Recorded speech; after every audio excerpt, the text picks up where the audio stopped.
Isang magandang araw po sa ating lahat mga kaibigan, mga ka-Solid North. Ngayong umaga po tayo po ay maglilinis po dito sa ating garden.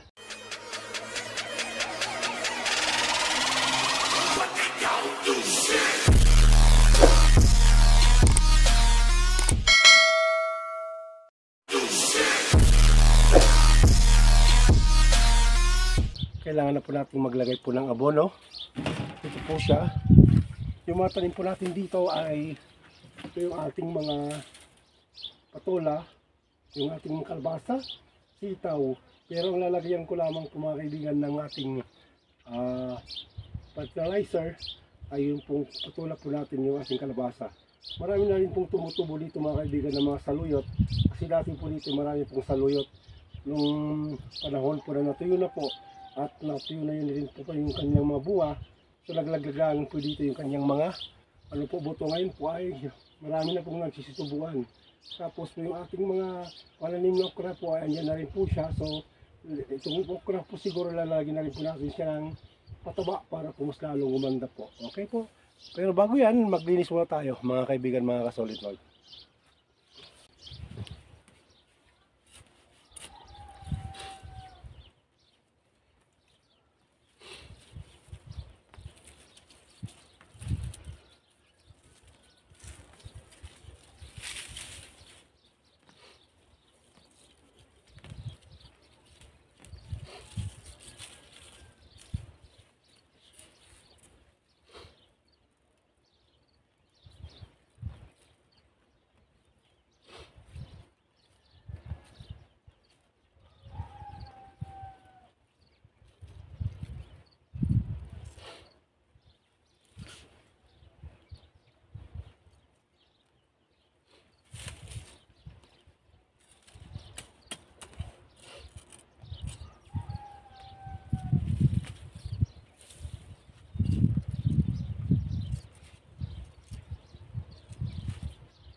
Tanggalin na po natin yung mga damo niya.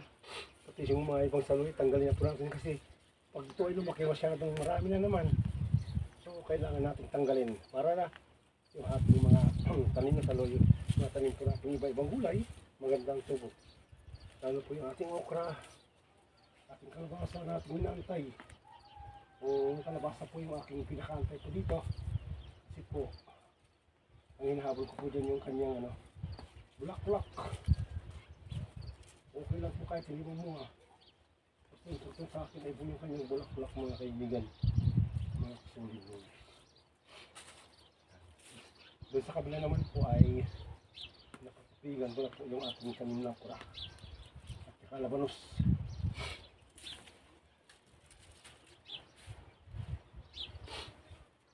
Ito banda rito.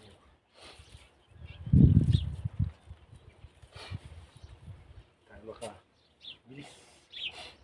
Mabilis kasi po hindi tayo masyadong magaling. So dahan-dahan lang muna mga kaibigan.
Ayan po mga kaibigan, tapos na po nating malinisan. So maglalagay na po tayo ng abono.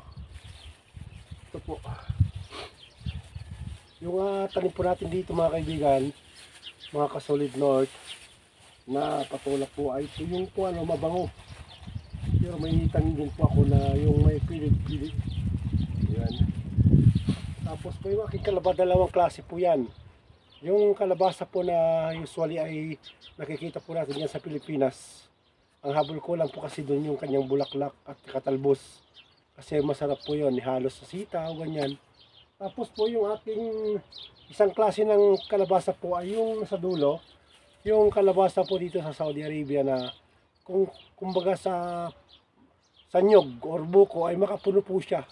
Kukunti lang po talaga yung kanyang pinakabutas, yung meron siyang buto. Malagkit po siya, malagkit. Then tapos yung aking sitaw, dalawang klase din po. Yung sitaw na haba at saka sitaw po na maiksi. Yung gaganyan lang po na mataba pero mas sipag po siyang mamunga. Tapos mayroon pa akong okra.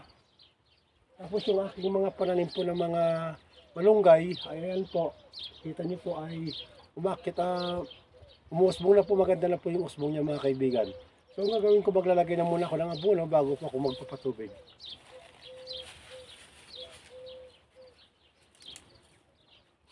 Paglalagay po ng abono po ay huwag po ilapit masyado sa ano. At konti-konti lang. Para po hindi po masigira yung ating mga pananim.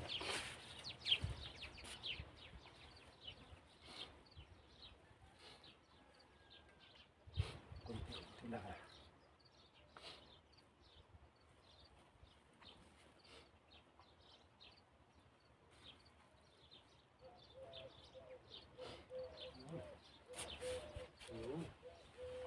Kalabasa.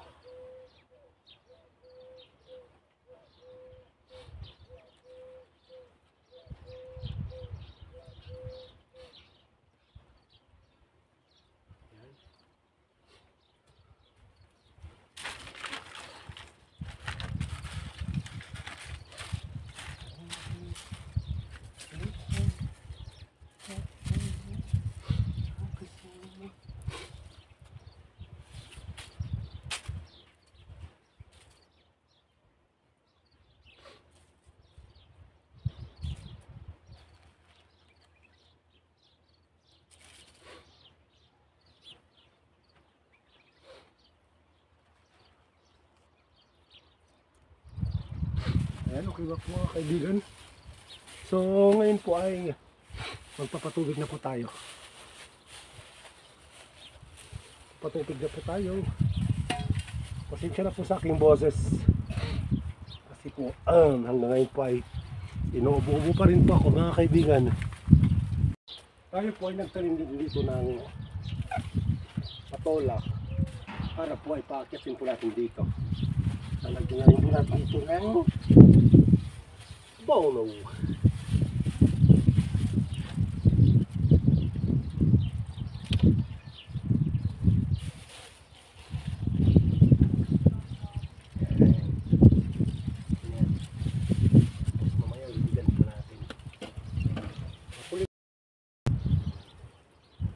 Ito po mga kaibigan yung isa kapong garden. Isa banda rito, kita nyo po dito. Ito po yung aking puno ng tanglad. Tapos mayroon pa po doon yung isa. Tapos yung malit doon, umusbong pa po yung isa. Yan, kita nyo po ba? Yan, bali tatlo na po yung puno ng aking tanglad. Tapos, dito sa gilid naman po, ayan. Mga sitaw po yan na haba. Ayan, yan, yan, yan. 1, 2, at saka 3. Ayan. Paakyatin ko po siya dito. Paakyatin ko. Nagtanim na rin po ako dito sa gilid niya ng ampalaya. At pasamahin ko na rin po siyang paakyatin po dyan mga kaibigan. Tapos po dito sa gitna, naglagay po ako ng sitaw na yung ano po, yung maiksi lamang po yung gaganyan lang po siya. Pero mabuto po siya. Yan po yung inilagay ko po siya sa gitna at naglagay din po ako dito ng aking mga okra. Tapos mayroon po akong 3 puno ng kamatis na binigay nila kahapon sa akin. Hoping mabubuhay kasi transplant po yung aking ginawa. Then, tapos doon sa gilid din po yon ay may mga yung mahabang uri ng sitaw pa rin po kasi paakyatin ko pa rin po siya sa may mga tulos na yan mga kaibigan. Mga kasolid north. Ayan po. Ayan po, kunting linis lang po yan. At tutubigan po natin.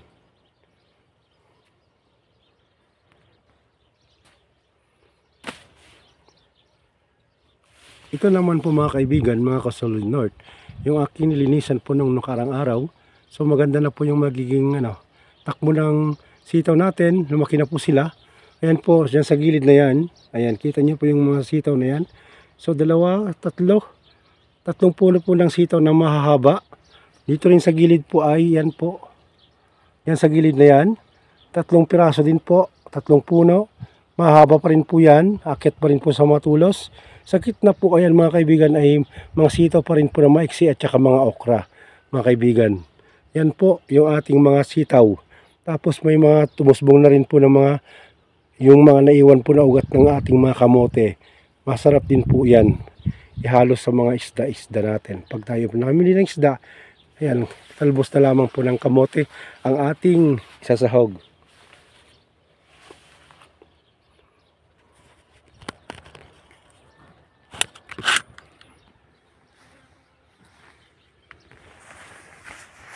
Ayan po mga kaibigan, yan po yung susunod kong lilinisan mamaya. Ayan, marami na pong damo. Ito ang sitaw na ito mga kaibigan, ay ito po yung maiksi lamang po siya. Laglagay na ako ng okra, tsaka dito mga kaibigan. Bali ito po yung aking pula ng aking sili. Ayan, malaki na po sila. So ilang araw na lang, pwede ko na po itong i-transfer. Yung mga kaibigan. Kailangan po nating linisan kasi marami na pong mga damo-damo. Ayan po yung aking sili, pulang sili. Matagal po siya bago tumubo. Kala ko hindi na po masutubo. Kala po tinangay na po ng mga langgam. So hindi naman po pala. Ayan po, lilinisan ko po yan mamaya. Hindi naman po, sitaw po yan pa rin po na haba. Kasi gusto ko po ng sitaw na haba. At natutuwa po ako mga kaibigan. Ngayon ko lang nakita na may tumubo pala ditong yung mga ampalaya pong itinanim ko po noong nakaraang linggo. May tumubo na pong 2. Ayan 1, 2. At yung mga sitaw natin. Ito po yung sitaw natin Nilagyan ko siya ng cover kasi kuminsan sinisira na insekto. At yan pa rin po. Sitaw pa rin yan. Sitaw at saka sitaw. So, alagaan ko po talaga itong ating ating ampalaya. Kasi po paakyatin ka rin po yan mga kaibigan yan. Paakyatin ko po rin pa dyan. Dito po, naglagay po ako dito ng iba pong mga dito. May mga ampalaya po ako dito na balang araw ay totoo may tumubo na dito. Oh. May tumubo na rin pala doon. 1, 2, 3, 4. Aba, marami na palang tumubo. Ngayon ko lang napansin. Ayan mga kaibigan. Mga tanim ko pong doon sa gilid, yun. Para hindi po niya gaano mapansin kasi maliliit pa. Pakyatin ko po lahat yan mga kaibigan. Ayan. Tapos dito, yung naiwan kong buto ng sili, dyan ko po siya pinunla. Hoping balang araw, ay tutubo na rin po siya mga kaibigan. So hanggang niya lamang po habang tayo magdidilig, maglilinis pa rin po tayo ng ating garden. So baka hindi pa po nakapag-subscribe sa aking YouTube channel, Solid North Mix Vlog, pa-subscribe naman po. Maraming salamat. Please share, subscribe, and don't forget to click the notification bell para ma-update po kayo pag mga bago tayong i-upload ng mga video. Maraming salamat po.